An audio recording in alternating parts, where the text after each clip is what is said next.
After my husband died, my son secretly hired a lawyer to change the will. But he didn't predict this would happen. Have you ever stood in a room filled with your own family and felt like a ghost? I was sitting at the Thanksgiving table, my own butternut squash untouched, while my son smiled like a stranger and his wife whispered about me like I was some burden to be handled. They didn't know I had already found the real will. They didn't know Reuben had left behind more than just memories. He left a plan. That day, I realized something. Silence isn't always surrender. Sometimes, it's just the sound of a woman sharpening her voice again. So, if you think this is just another story about an old widow fading quietly, think again. Subscribe and stay with me. Because in a world where the elderly are often pushed aside, some of us are finally learning how to push back. My name is Sylvette Winters, and I'm 79 years old. Until recently, I thought I was just a grieving wife, living in a too-quiet cabin at the edge of Blue Ridge Glen, Pennsylvania. I'd spent most of my life believing that love meant giving until you had nothing left, and then giving some more. But after my husband passed, something changed. It wasn't just the silence. It was the feeling that someone was trying to erase me, slowly, quietly, with paperwork and polite smiles. This is the story of how I went from forgotten to unignorable, of how a cedar chest, a USB drive, and a 17-year-old girl pulled back the curtain on a truth that no one thought I'd ever see. So, if you've ever wondered what happens when a quiet woman stops being polite, keep listening. Because sometimes, the ones they count out are the ones who write the final chapter. The house was too quiet. After 48 years with Reuben, silence didn't feel peaceful. It felt like punishment. I had always imagined grief would come crashing down, like a hurricane, like thunder at midnight. But no. It was more like frost creeping over a window pane. Steady and silent, until everything you see is a little blurry, and you're not quite sure what's real anymore. The bed creaked when I sat up.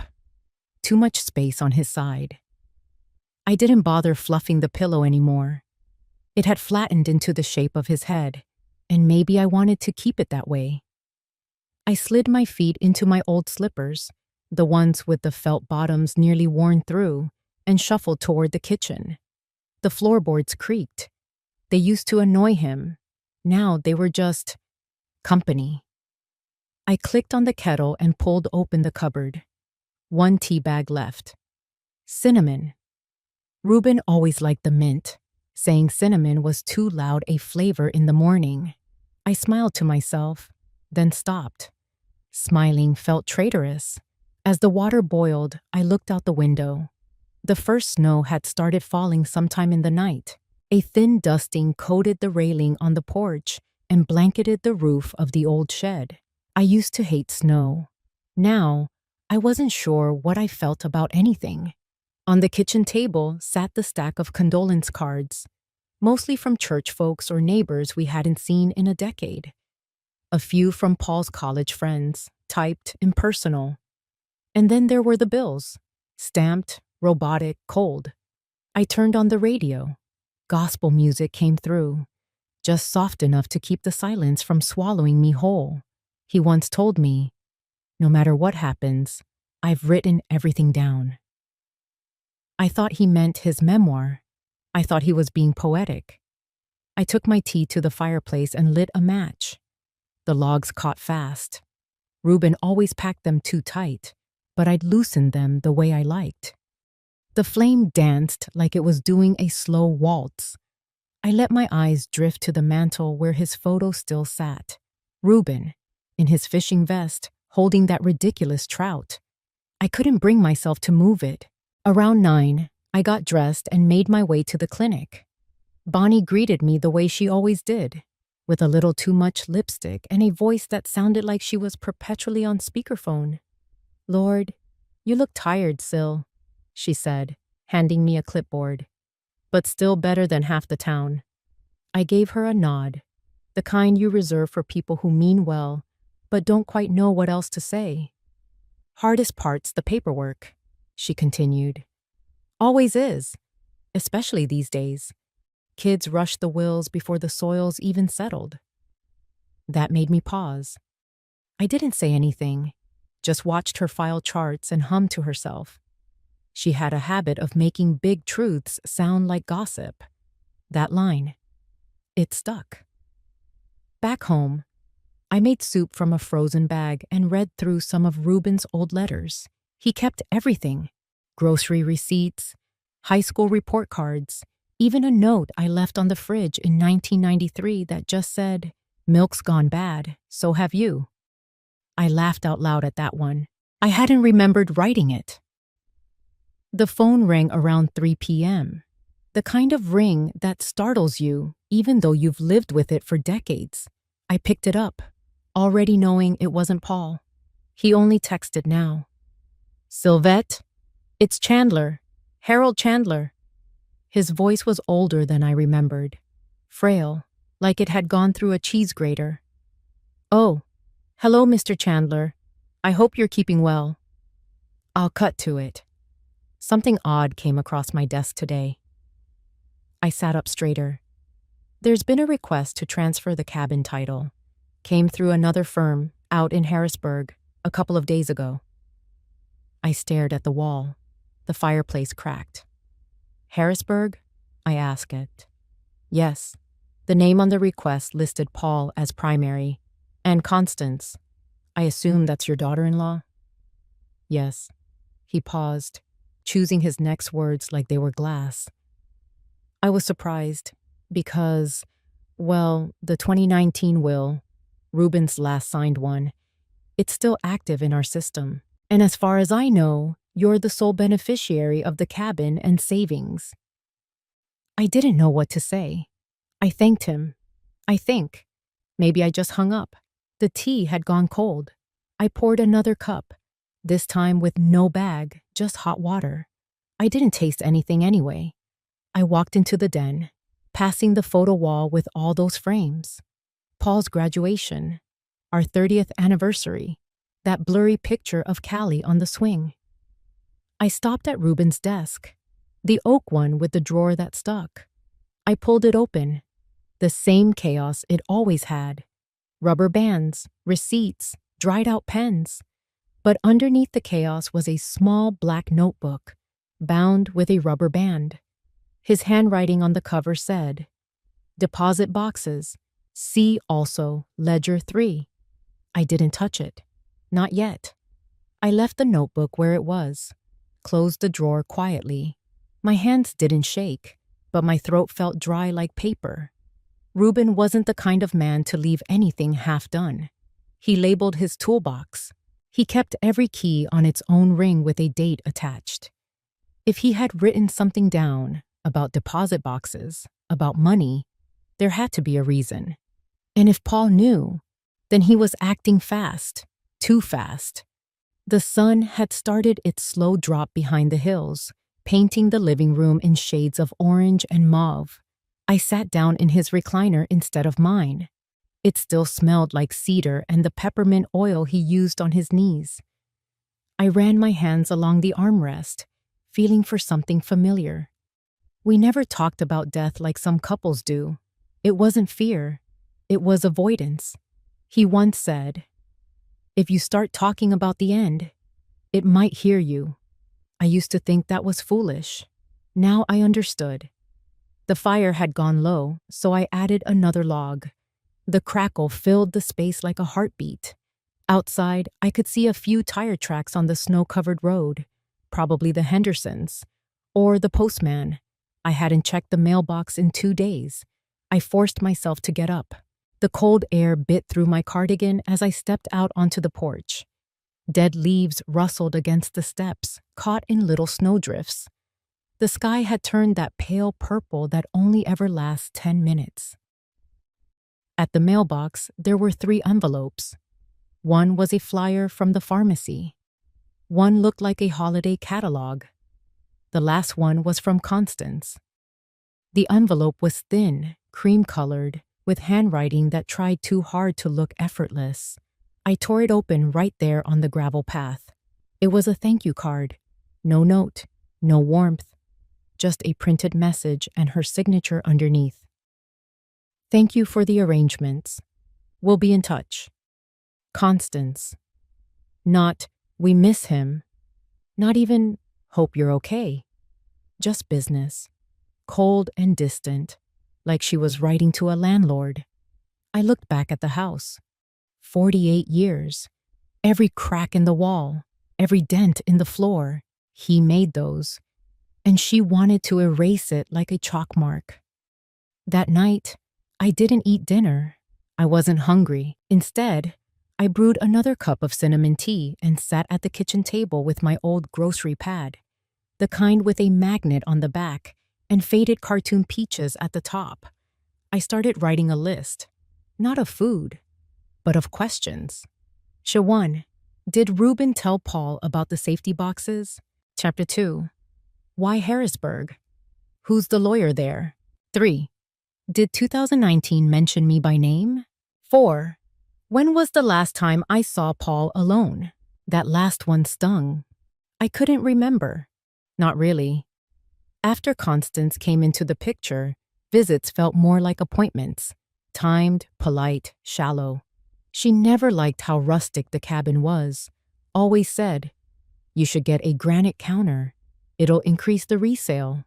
As if she were the one who built the place.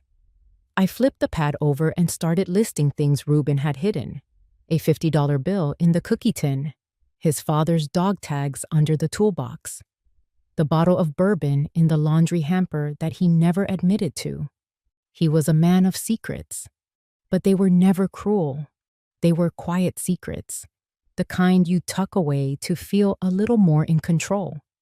Now it felt like someone was turning those secrets into leverage. I lit a candle on the mantel. He always said I burned them too quickly. You're supposed to savor the scent, not rush it like a matchstick, he'd mutter. But tonight, I needed that smell of sandalwood and smoke. It was the closest thing to his voice. I grabbed the Afghan and sat back in his chair. My joints complained, but I didn't care. I picked up an old envelope from the table. It had Reuben's writing on the back. Just one word. Callie. Our granddaughter, 5 years old. Sweet as pie. I hadn't seen her since the funeral. I turned the envelope over. Inside, just a photograph. Callie and Reuben sitting on the dock, feet in the water, both looking at the horizon. It must have been taken last summer. Probably Paul's doing. A rare moment of stillness captured by accident. I ran my thumb over the photo. What would she remember of him? Would she remember how he used to make up bedtime stories about a bear who ran a bakery? Or how he let her stir pancake batter, even when it made a mess? I couldn't let her lose those memories. I placed the photo on the nightstand beside my tea and reached for the black notebook again. I didn't open it, but I placed it next to my list. And in that moment, I realized something. I thought I buried him, but it felt like someone else was trying to bury me. You always make too much, Mom, Constance said, not even looking at me. She slid the casserole dish aside with her perfectly manicured hands, like it was a catalog she never ordered.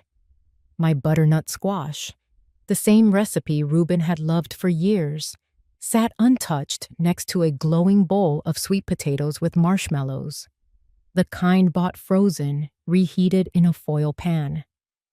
Paul stood at the head of the table, carving the turkey like he was disassembling a fax machine. Efficient, silent. His hands moved quickly, but his eyes never lifted from the task. Reuben used to carve the turkey. He'd joke about the wishbone, about how every year it ended up in Constance's hand. Because she needed the extra luck. We used to laugh. Now no one laughed. Just the scrape of utensils against ceramic plates and a murmured, "Pass the rolls." Then I was seated at the far end of the table, next to the neighbor's boy who had stopped by with a jar of cranberry jam and was now nose deep in his phone. His mother chatted with Constance about real estate values in the area. "Prices are up 14% this year," she said proudly, as if she were talking about her blood pressure. I forced a smile and took a sip of lukewarm cider. My plate was mostly empty. I hadn't had the appetite. Paul raised his glass halfway. "To my family," he mumbled.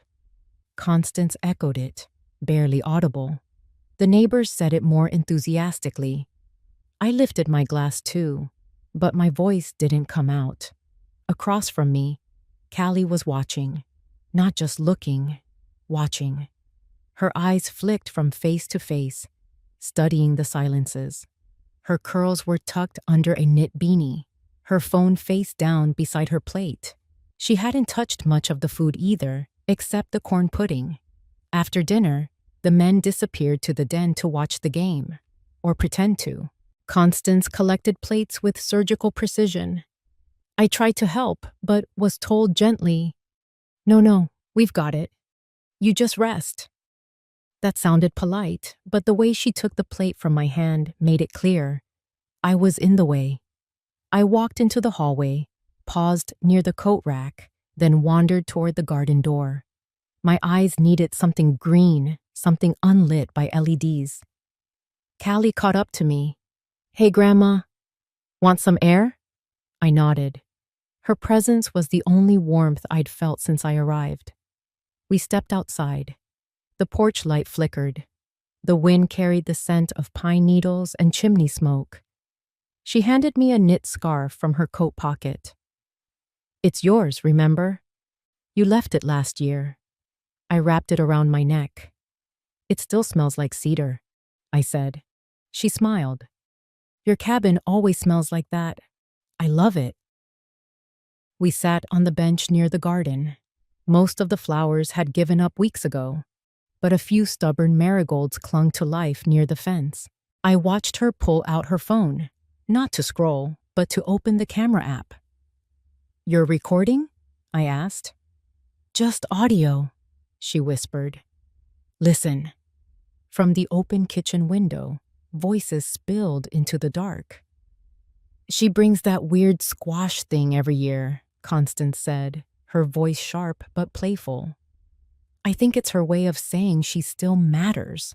Paul grunted. "Let her have it. Just don't let her drag her feet on the house stuff." "And what if she refuses?" There was a pause. "Then we push, before the property taxes reset." I closed my eyes. This was my son. The same boy I had stayed up with during his ear infections. The one who used to run to the car window when I came home from work. Now he was measuring my grief in tax brackets. Callie touched my hand. "I'm sorry," she said. "I wasn't even trying to catch that. I had a feeling." "I know," I said quietly. "Me too." Inside, someone turned up the volume on the TV. Football announcers filled the house with artificial joy. We sat in silence a moment longer before she stood and offered her arm. "Come on, let me show you something upstairs. Dad never goes in the attic anymore." We walked quietly through the hallway. No one noticed. No one cared. Upstairs, the attic room was dustier than I remembered, but it still held a few pieces of Ruben's old furniture, an end table, a bookshelf filled with faded hardcovers, and in the corner, a small vinyl record player. Callie knelt beside it. "I found it last summer. Dad didn't even know it still worked." She pulled out a record in a cracked sleeve. "He said this was your song." She set it on the turntable. The needle dropped. And then, from those dusty old speakers, came a melody I hadn't heard in 30 years. The first notes of that song hit me like a memory I wasn't ready for. Ruben used to hum it when he cooked, especially on Sundays, after church, when the house smelled like lemon polish and cinnamon toast. He'd grab my hand mid-stir, twirl me in the middle of the kitchen, apron and all. I sat down slowly in the old armchair by the window. The song kept playing. Callie didn't say a word, just sat cross-legged on the rug, looking at me like I was made of something worth studying. "Dad never told me anything," she finally said, "about how Grandpa got sick, or why the will stuff is weird." I didn't answer right away. The music faded into the gentle scratch of the vinyl. Then I said, "Your grandfather told me once, no matter what happens, I've written everything down." At the time, I thought he was talking about his war stories, his memoir. Callie raised an eyebrow. "But you're not sure now?" I shook my head. "Not anymore." Downstairs, I could hear the buzz of conversation again. Laughter, plates clinking, someone shouting at the TV. It sounded like a different world. "I don't think they see me anymore," I whispered. Callie nodded. "I see you." She reached into her backpack and pulled out a small notepad, spiral bound, pages curled from being shoved around too much. "I've been writing things down too," she said. "Since Grandpa passed. Things I hear, things I notice." She handed it to me. "Just in case." I flipped through a few pages, scribbled lines, phone calls she overheard, snippets of conversations between her parents late at night. One entry read, "Nov 2. Dad took a call from a man named Jeffrey, said something about pushing Mom before Q4 ends." I looked at her. "You understand what this could mean?" She nodded. "I do. That's why I'm keeping it safe." We stayed in that attic room for another hour. She showed me old books Reuben had underlined, maps he'd annotated. His handwriting was still so exact, even when his fingers had started to tremble. By the time we came down, the dining table was cleared. My casserole was still untouched, just a dent in the foil where someone had moved it aside. Paul was in the den, beer in hand, yelling at the screen. Constance was at the kitchen island, rinsing wine glasses with a face that said she wished everyone would just leave already. Callie kissed me on the cheek and slipped away upstairs. I walked slowly to the window facing the backyard. The garden was mostly dead now, leaves brown and stiff, clinging to bushes that wouldn't bloom again till April, if at all. Paul's voice floated in from the den. "Mom is still here?" "Just for a bit longer," Constance replied. "We'll drive her back in the morning." I turned to leave, but then I heard him add, low and casual, "We really need to close that paperwork before the holidays, before she gets too… whatever." Too what?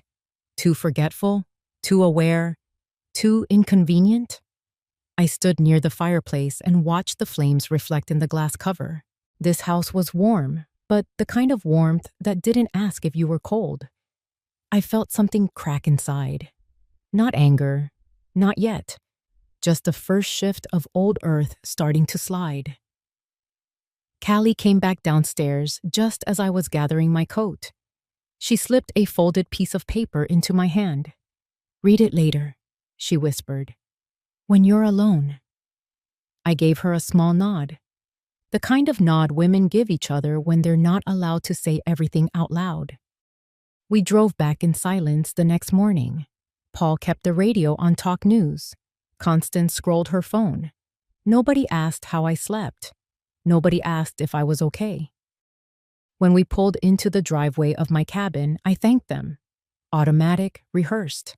Constance didn't even take off her seatbelt. Paul handed me my overnight bag. "We'll call you next week about the notary. It's just easier if we handle that stuff soon." I said nothing. The air smelled different here.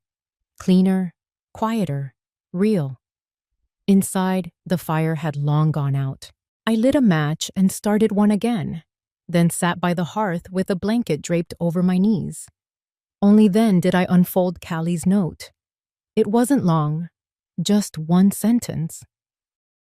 "I believe you're the only one who actually knows what Grandpa meant." She was right.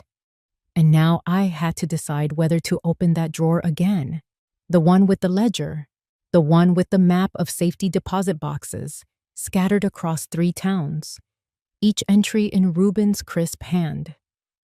I watched my breath fog the window. My son's house was warm, but I had never felt colder.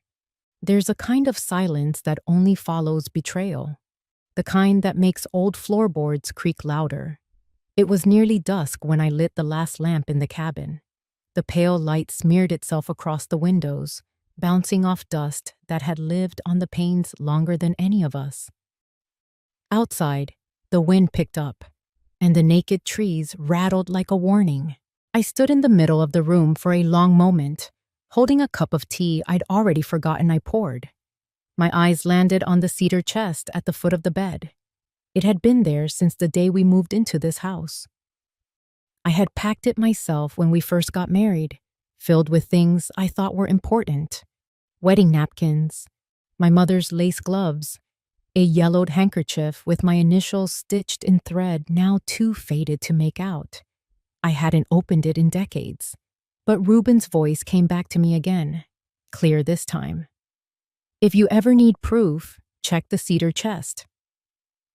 I set the tea down, let my knees creak as I knelt. The brass latch stuck for a moment, like it didn't want to remember, but then it gave. The smell hit me first, cedar and thyme. The inside was layered in fabric that had aged into softness, a few old holiday cards on top, then photo albums.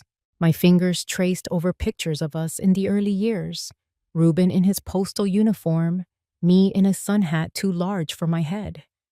Then I found the envelope, not sealed, but thick, heavy with something that demanded attention. Inside, I found documents, handwritten pages, clipped with a small binder, a USB stick taped to the back of one sheet. My fingers trembled a little as I pulled out the paper beneath, a notarized will, dated June 2019. The name stared back at me.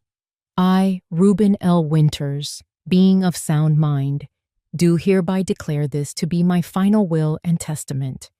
In the event of my death, I pass the house and assets to my granddaughter, Callie Winters. My breath caught. Not Paul, not Constance. Callie. I sat back against the bed frame, the weight of it pressing against my spine. Reuben had known. He had planned. My heart started to beat faster, not with fear, but something sharper. A strange clarity washed over me, like cold water splashed across the mind. He hadn't trusted them, and now, neither did I. Among the pile of papers was a smaller envelope marked only with my name. My handwriting. Reuben must have made me write it once, maybe long ago, to remind me it was mine to open. Inside it was a small slip of paper with a code, probably for the USB. And under it all, folded so many times it nearly fell apart, was a printout of a scanned letter. It was a draft of the letter he'd once wanted to send to a lawyer friend, someone I vaguely remembered from our early years, a name not spoken in decades. I hadn't thought of that man since Reuben stopped delivering to his neighborhood. There was no anger inside me. Not yet. Just a quiet unraveling of the truth. And alongside it, something else took root. Resolve. I reached across the chest and pulled out a small cloth. It was an old dish towel, checkered, worn thin at the corners. I wrapped the USB and the will inside it, careful not to crease anything. My hands moved with a steadiness that surprised me. Then I walked to the old rotary phone in the hallway, picked it up, and dialed a number I hadn't used in 20 years. It rang twice before someone picked up. A man's voice, deepened by age but still carrying that same crispness. Hello? I hesitated, then spoke the name I hadn't said in decades. Arthur, it's Sylvette. There was a pause. Well, he said slowly, I thought you died. I didn't, I answered simply. But I need your help. I think Reuben left me something to fight with, and I think my son is trying to take it away. He didn't respond right away. I could hear the hum of an old radiator in the background, a dog barking faintly in the distance. Then, "Are you still at Blue Ridge?" "Yes. I'll be there tomorrow afternoon." Click. I stood there a moment longer, holding the receiver like it could tether me to something solid. When I finally hung it up, the cabin had gone quiet again. But it was a different kind of silence now. Not betrayal, not grief. Preparation. The next morning, frost clung to the windows like a second skin. I lit the fireplace before sunrise, needing more than heat. I needed something alive in this house again. I'd placed the wrapped USB and will in a shoebox inside my closet, beneath some old scarves and a pair of boots that no longer fit. I didn't sleep much. I just sat in the rocker by the fireplace, mending a tear in my cardigan and listening to the old gospel station hum low in the background. I replayed Reuben's voice over and over in my mind. The man had been careful, deliberate, a planner, always. This wasn't a whim. This was strategy. By mid-morning, I dusted off an old cassette player and slipped in the USB with the adapter Callie had shown me how to use months ago. Reuben had recorded a voice note. No frills, no greetings. If they try to rewrite this, trust your gut. Give this to someone you trust. I couldn't stop them for you, but I made sure they won't get away with it if you don't let them. He didn't sound scared. He sounded certain. I sat back, eyes wet, but not weeping. My Reuben, who had never raised his voice at me, never forgotten a single anniversary, not even in our leanest years, had left me a map. It was only now that I understood what he meant by writing everything down. I opened the rest of the envelope and found a second slip. 3 addresses scribbled in his handwriting. One was a P.O. box in Harrisburg. Another looked like an old storage facility. The last was a lawyer's office. Arthur's, I realized. There was still so much I didn't know. Why hadn't Reuben told me more while he was alive? Or had he? And I simply wasn't listening. Later that day, Callie stopped by. She said it was to return my Tupperware, but I knew better. Her eyes searched my face the way only Reuben's used to. That girl didn't miss much. We sat at the tiny kitchen table while she picked at a cinnamon cookie and I poured her peppermint tea. The fire cracked behind us, and outside the cabin, the sky hung low and gray. "I heard them talking again," she said. "Mom and Dad. Something about getting you to hurry up. I think they're scared." I nodded, but said nothing. "I don't think it's about taxes," she added. "I think they want the house. Fast." I slid the dish towel bundle across the table. She raised her eyebrows. "Don't open it here," I said. "Just hold on to it. If something happens, you'll know what to do." She didn't ask questions, just tucked it into her oversized coat pocket and gave me the kind of look that passes between people who've already decided which side they're on. "I can set up a folder online," she said quietly. "Back up whatever's on that USB. Make sure it's safe." I nodded again. When she left, I stood on the porch watching her walk back down the gravel path. The leaves had nearly all fallen, and her silhouette against the rust-colored earth looked like it had been drawn in charcoal. That evening, as I folded laundry in the bedroom, my fingers brushed against something hard tucked between Reuben's socks. A key. I held it up to the light. Small, old brass. No tag. I had to guess where it belonged. I opened the closet, pulled down the tin Reuben used to keep his old stamp albums in, and under it, found the small lockbox we hadn't used since the early 2000s. The key slid in like it had never left. Inside were letters. Dozens. Some unopened. Some addressed to me. Some never sent. Letters between Reuben and Arthur. Legal discussions, notes about Paul and Constance. Most of them dated within the last 5 years. My heart hurt reading them. Not because of what they said, but because I had never known the extent of Reuben's quiet worry. He had shielded me from so much. And now, he is gone. But the map he left behind, his will, the USB, the names and notes, all of it had shifted something inside me. I was no longer the woman who wept quietly in her rocker while the world closed around her. I had work to do. I spent the next hour organizing everything into folders, legal documents in one, personal letters in another. I labeled them carefully, in block letters the way Reuben used to. There was dignity in order. The sun dipped beneath the tree line, casting long shadows across the floor. The radio played a hymn I hadn't heard in years. I turned it off. Then I stood still for a moment, hearing nothing but the wind pressing against the cabin walls. It wasn't peaceful, not yet. But it was mine. I took the USB and the will, wrapped them in an old dish towel, and called someone I hadn't spoken to in 20 years.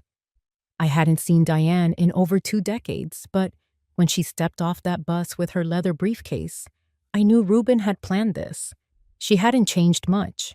Her hair had thinned and her coat looked heavier, but her stride, straight, no nonsense, was the same. She didn't pause or scan the station like someone looking for directions.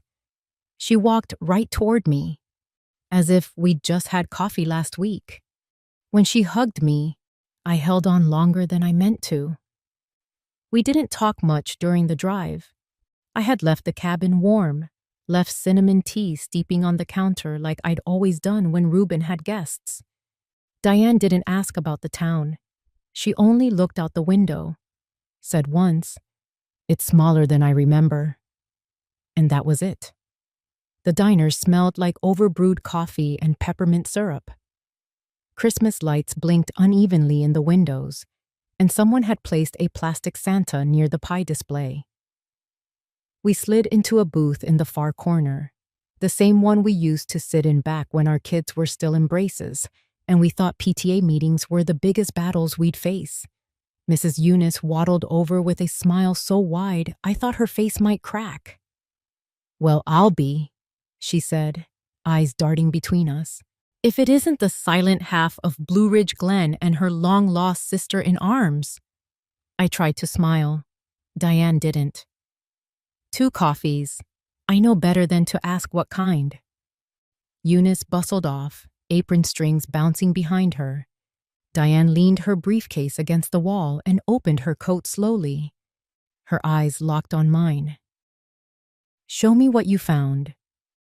I slid the envelope across the table, slow and steady. The USB, the will, the notarized stamp. She opened it with gloved hands, laid everything out like a surgeon prepping for a delicate procedure. As she read, her brow furrowed. "This is airtight," she muttered. 2019, notarized, signed, naming Callie as heir. That alone supersedes anything else, unless they've got something more recent and legal, which I doubt. She looked up at me then, and I saw something sharp in her eyes. Reuben was smarter than we gave him credit for. I sipped my coffee.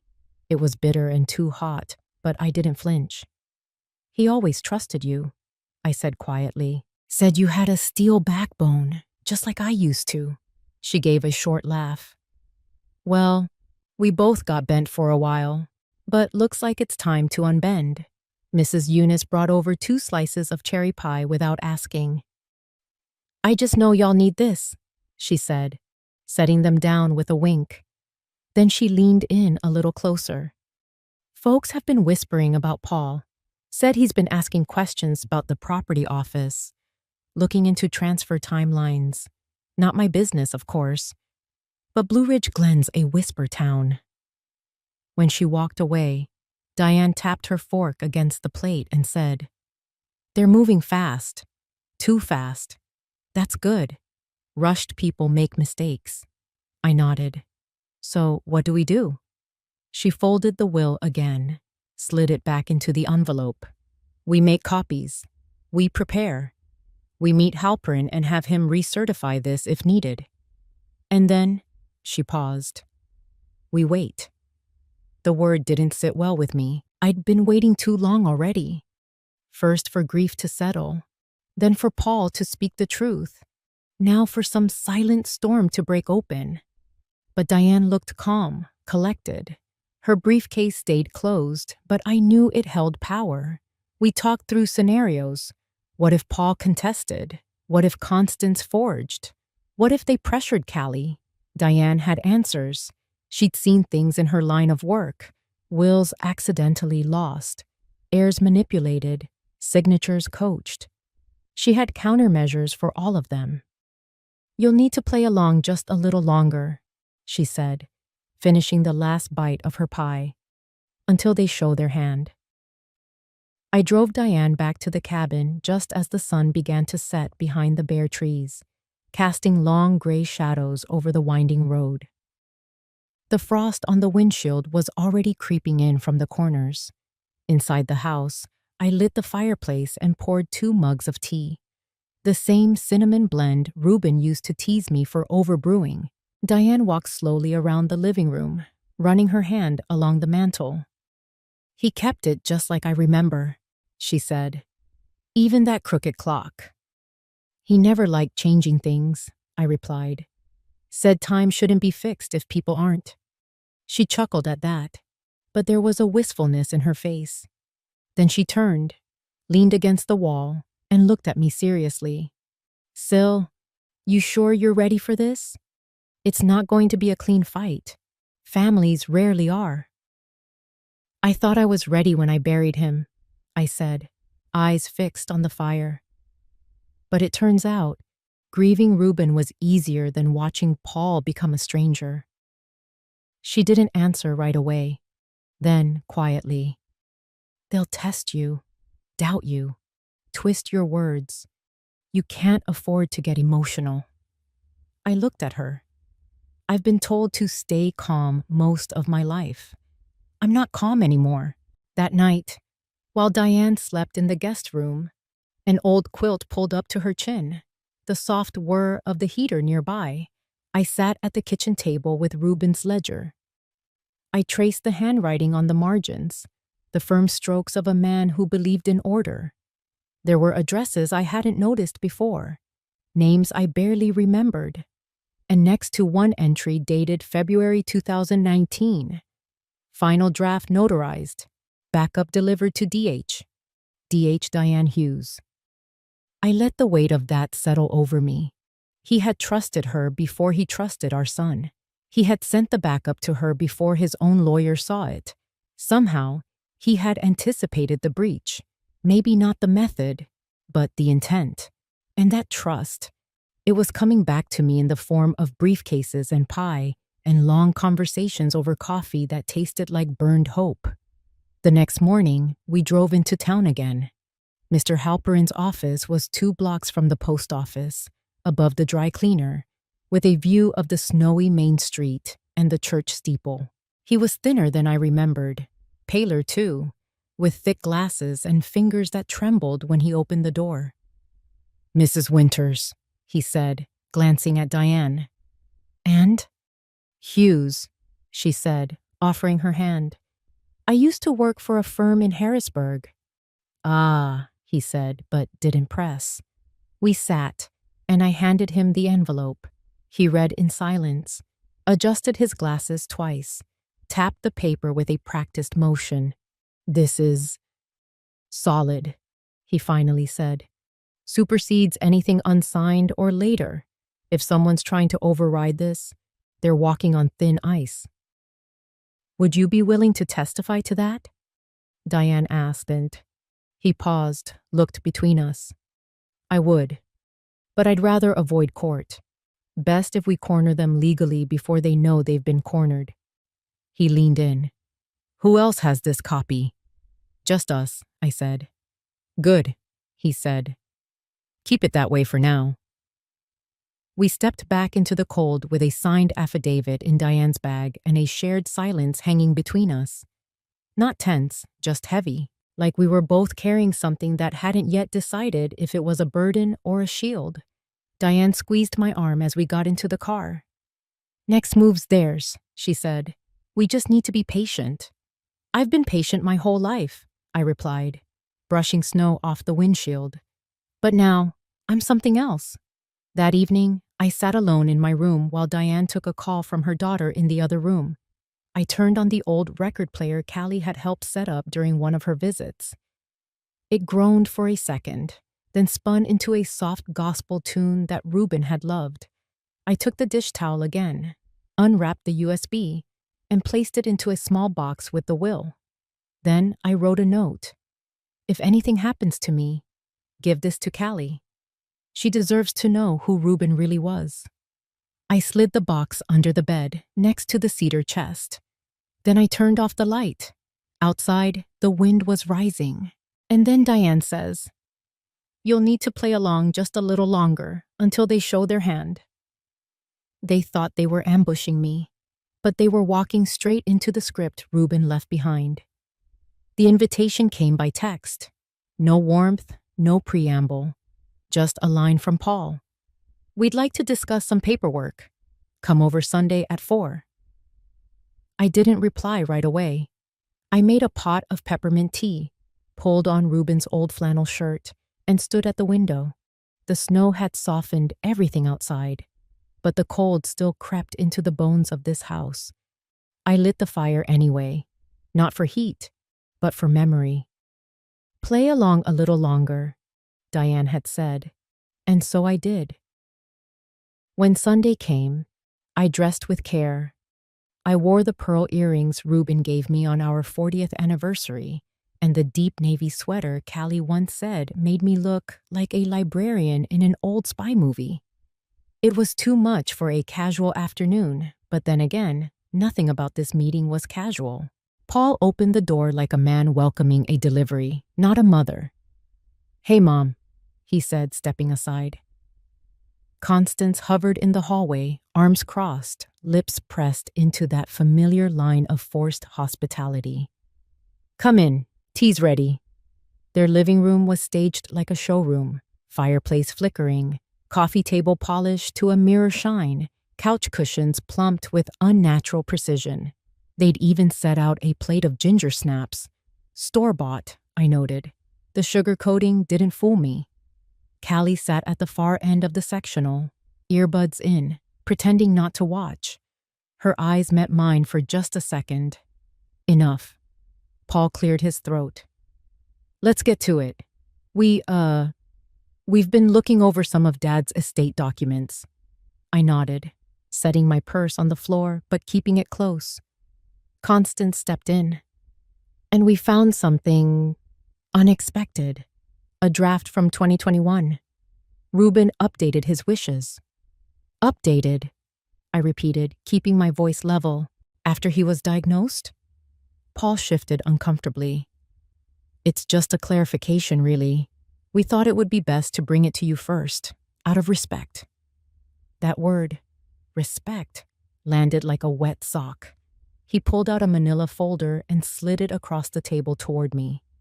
A moment passed before I opened it. Inside was a single page, printed cleanly, with what looked like Reuben's signature scrawled at the bottom. But I'd been married to that hand for nearly 50 years. This wasn't his penmanship. It was a performance, a forgery in its Sunday best. "I see," I said, setting the paper back down without touching it again. "And what exactly does this change?" "Well," Constance jumped in too quickly, "it simplifies things, transfers the property to Paul directly, streamlines the process for everyone." "For everyone," I echoed. My tea sat cooling on the coaster. I didn't reach for it. The fireplace popped behind us, the only sound in the room for a long while. I let silence stretch until they grew uneasy with it. "I'll need to review it," I said finally. "I don't make decisions on the spot." Constance looked as if she had more to say, but Paul raised a hand. "Of course. Take your time." I stood slowly. "I assume you'll send a copy?" Paul blinked. "You don't want to keep that one?" "No. I don't like holding on to things that don't belong to me." As I turned toward the hallway, Callie stood up. I'll walk Grandma out. We stepped into the cold. The porch light flickered as if unsure it should stay on. I breathed in deep, letting the air cut through the tension in my chest. Grandma, Callie whispered, slipping her phone into her jacket pocket. That signature didn't even look like Grandpa's. I checked some of his old Christmas cards. It's different. My hand closed gently over hers. You saw that too? She nodded. And Mom said something last week. Something about getting it over with before the year ends. That's when I knew Diane had been right. It was already happening, and I had to act now. We lingered on the porch a little longer, pretending to admire the neighbors' holiday lights. Inside my purse was the flash drive with Ruben's voice. The 2019 notarized will. A handwritten letter I had poured myself into last night. Wrinkled, smudged with the edge of a teacup, and signed with the kind of clarity that comes only after years of being overlooked. That night, I sat at my desk by the window and carefully packed a padded envelope. To Mr. Halperin. Subject: in the event they forget who I am. I walked it to the mailbox myself, feeling the frost bite at my fingertips. The flag went up with a soft click. And just like that, the next move was no longer theirs. Callie and I didn't speak much on the way back. Her gaze drifted to the car window, fogging slightly with her breath, while I kept both hands on the wheel, feeling the slight tremble in my fingers. Not fear, no, not anymore, but the anticipation of putting something long buried into motion. At home, I made us both hot cocoa. She sat at the kitchen table, fiddling with the corner of a paper napkin. Her brows were furrowed, lips pressed thin, a look far too serious for a 17-year-old on a Saturday night. You said you needed my help, she finally said. What do you want me to do? I didn't answer right away. Instead, I walked over to the drawer beneath the telephone nook and took out the small envelope Diane had helped me prepare. Inside were 3 things: a copy of Ruben's 2019 notarized will, a printed transcript of his voice note, and the USB itself. I need you to walk this to the mailbox on the corner, I said, placing the envelope in her hand. It's going to Mr. Halperin. Do you remember him? She nodded slowly. The man with the gold tie clip who used to bring you donuts? That's the one. Callie looked at the envelope like it was fragile glass. What happens after he gets this? I don't know yet, I said truthfully, but I trust Ruben's timing and Diane's instinct. We were silent again, the only sound being the small ticking of the wall clock. I found myself staring at Ruben's old flannel jacket hanging by the door. His scent was mostly gone, but sometimes when the wind blew through just right, I could almost hear his laugh echoing off the wood beams. Callie stood up and buttoned her coat. I'll be right back. I watched her walk down the driveway from the window, her boots leaving faint prints in the light dusting of snow. She looked like her grandfather, shoulders set back, steady stride. Stronger than she probably knew. I turned back toward the kitchen table and sat down. On impulse, I reached for the pad and pen by the landline and began to write. To whom it may concern. If you're reading this, it means someone has tried to erase me. This is not a plea. It's a record, a memory, a name. I wrote until the cocoa had long since gone cold. That night, I wrapped the USB, the voice transcript, and the copy of the will into a second package. This one, I addressed carefully, in my steadiest hand, Mr. Harvey Halperin, Escrigneur. Re. Estate of Ruben Winters. In the event they forget who I am, I wrote the last line on a card, folded it once, and tucked it inside. The next morning, I drove the package to the post office myself. I requested certified delivery, signature required. The woman behind the counter was young, polite, and uninterested. I didn't mind. There was a comfort in the transaction being boring. "Want a receipt?" she asked. "Yes," I said. "Keep the tracking number printed clearly." Back home, I sat by the window with a blanket around my legs and a crossword puzzle in my lap.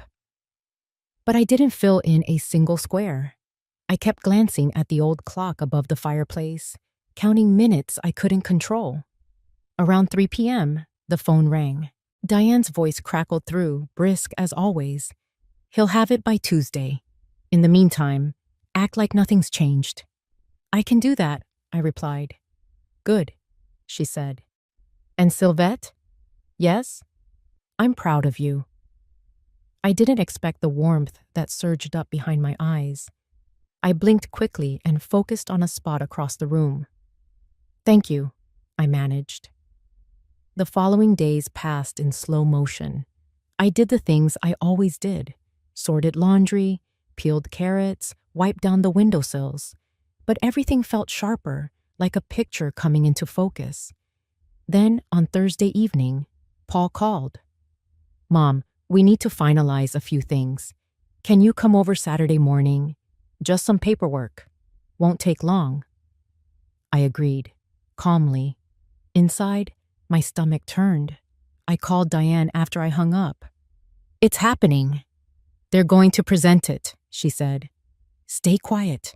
Don't agree to anything. And don't let them see even a flicker of victory in your eyes." "Understood. And remember what Ruben told you. Trust your gut." That night, before bed, I reread Ruben's handwriting on the will. His signature was crisp, unmistakable. Below it, the notarization stamp shimmered faintly under the lamplight. His voice still echoed in my ears. "If they try to rewrite this, trust your gut." I folded the documents once more, placed them in the dish towel again, and tucked them inside my handbag. I slept without dreams.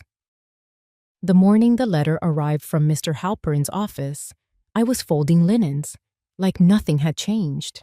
But everything had. The old flannel sheets still smelled like cedar and the faint cologne Ruben used to wear, the kind that clung to his wool coats and his collarbone for days. I stood there by the laundry basket, smoothing the creases out of pillowcases, letting the silence stretch. Not the kind of silence that punishes, but the kind that hums like closure. I hadn't told Callie yet. I hadn't told anyone. When I opened the envelope, I already knew what it would say. Still, my hands trembled. The letter was neatly typed on cream stationery, signed in black ink. Per the 2019 notarized document submitted by Mrs. Sylvette Winters and confirmed by our office, the estate shall be executed in accordance with the will of Mr. Ruben Winters, dated July 5th, 2019. All property and assets are to be passed to Miss Callie Winters. Any conflicting claims will be dismissed upon review. Dismissed. Just like that. I sat at the kitchen table for a long time. The kettle hissed behind me, but I didn't get up. The silence was no longer cruel. It was sacred. Ruben had kept his word. He'd written everything down. He'd prepared for the moment they might try to erase me or rewrite what we had built together. He had known. Somehow, he always did. That afternoon, I called Callie. She arrived in her beat-up sedan, still wearing her school sweatshirt and jeans dusted with grass from track practice. She looked so much like her father used to, back when he was kind, before everything became spreadsheets and property lines. But her eyes were different. Hers were still soft. I handed her the copy of the letter. She read it once, then again. "You mean, Grandpa really left everything to me?" I nodded. "He trusted you. He saw who you were." She was quiet for a moment, running her fingers along the edge of the page. "Mom said it was just rumors," she whispered. "That you were confused. That Grandpa was too old to make decisions. She said those things because she needed you to believe them, I said gently. But Reuben was never confused. He saw clearer than most. Callie looked up at me, her voice shaking. Why didn't you fight them sooner? I smiled. Because sometimes fighting too early lets them change the battlefield. Reuben taught me that. So did Diane. Diane? Her eyes widened. I nodded. An old friend. The kind of friend you don't realize you need until it's almost too late. Callie hugged me tight and fast. No drama, just warmth. It reminded me of when she was small, when she used to climb into my lap with picture books and ask me to read until we both fell asleep on the couch.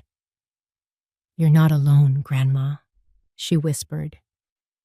I know, I said, and this time, I truly believed it. That evening, I dressed in Reuben's favorite cardigan, the one with the suede elbows, and walked down to Mr. Halperin's office. The snow had started again, lightly dusting the sidewalks. Christmas lights blinked in the windows of old shops. I passed by a bakery that smelled of cinnamon and orange zest. Somewhere in the distance, someone was tuning a violin. Halperin's office hadn't changed since 1992. The same brass nameplate, the same green banker's lamp. He offered me tea and spoke with the slow, deliberate rhythm of a man who had seen families rise and fall over inheritance disputes. Everything's in order, he said. You've protected your granddaughter's future, Mrs. Winters. No, I said. Reuben did. I just followed the trail he left. Halperin nodded. Still, it takes grit to stay quiet that long. It wasn't silence, I said, smiling faintly. It was strategy. Before I left, he handed me an envelope, one last thing from Reuben. Found it taped to the bottom of the file cabinet drawer, he said. Said to give it to you only after the dust settled. I didn't open it until I was back in the cabin. It was just a small note, folded once, written in his old, blocky handwriting. You were never just someone's mother.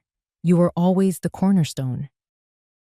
I folded the note and slipped it into the pocket of Reuben's old coat hanging by the door. For the first time in a long while, I didn't feel like I was carrying weight. I felt like I was carrying him. The snow deepened overnight. By morning, everything was blanketed in soft white. The trees, the mailbox, even the steps that creaked beneath my boots. I stepped outside with my cinnamon tea in hand and looked across the street at Paul's house. There were no cars in the driveway, no lights in the window, just a wreath on the front door, too perfectly centered, too untouched by wind or time. I didn't knock. There was nothing left to say. Constance had received the legal notice 2 days prior, forwarded through her firm. I imagined the look on her face when she read the signature, notarized and authenticated, not forged, not fake, real, like the life she tried to rewrite and claim wasn't hers to hold. And Paul, well, I hoped he'd come around one day, but I wasn't waiting anymore. Back inside, I pulled out the good china, the blue set with the gold rim we only used on Christmases when Reuben carved the roast and the children still sang carols out loud. I lit the little pine-scented candle Callie gave me 2 years ago and set out 3 plates. One for me, one for her, and one for Reuben. His photo, at least. Callie arrived just before dusk, her cheeks red from the cold and her eyes sparkling in the low amber light of the living room. You did all this? She said, stepping in and unwrapping her scarf. I had help, I said. Reuben's recipe cards still know what they're doing. She laughed, and it echoed gently against the walls. Then she set down a small package. Before I forget, this is for you. I unwrapped it slowly. Inside was a wooden frame with a handwritten quote in ink. Silence isn't surrender. Sometimes, it's the seed of your strength. I couldn't speak. I just nodded. Later after dinner, we sat by the fireplace with the old vinyls playing. Ella Fitzgerald, then Johnny Mathis, then the Andrews sisters. The crackle of the record, the hiss of the fire, the quiet between us. It all felt exactly right. You know, Callie said, turning toward me, I never thought I'd want to live in a small town. But this place, it's honest, even when it's hard. It's yours now, I said. Not just the house, the stories, the history, the decisions. She bit her lip, eyes glistening. I'll take care of it. I promise. I know you will, I said. But don't do it for me. Or for him. Do it because you know what matters. That's all we ever tried to teach you. She nodded. And Mom? I exhaled. Some people spend their whole lives chasing more. But more isn't peace. It's noise. Let her have it. We stood by the window after she left. I watched her drive off into the white dusk, taillights blinking down the snowy road. The wind had quieted, the night still. Somewhere a dog barked. Somewhere else wind chimes sang.